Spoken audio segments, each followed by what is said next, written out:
How to fix Intel Killer Wi-Fi 6E not working on Windows. 1. Power cycle your device. 2. Enable Wi-Fi in BIOS. To do this, enable the Wi-Fi option under Peripherals. Like this. 3.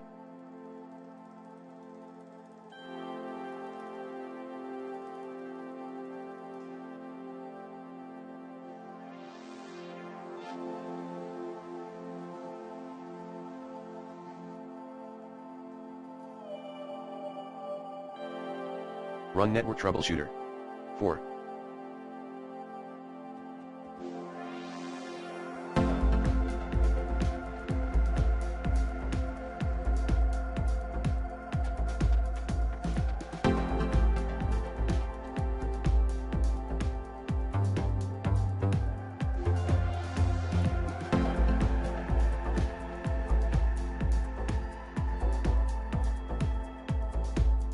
Update network drivers using the recommended Avast driver updater in this video guide.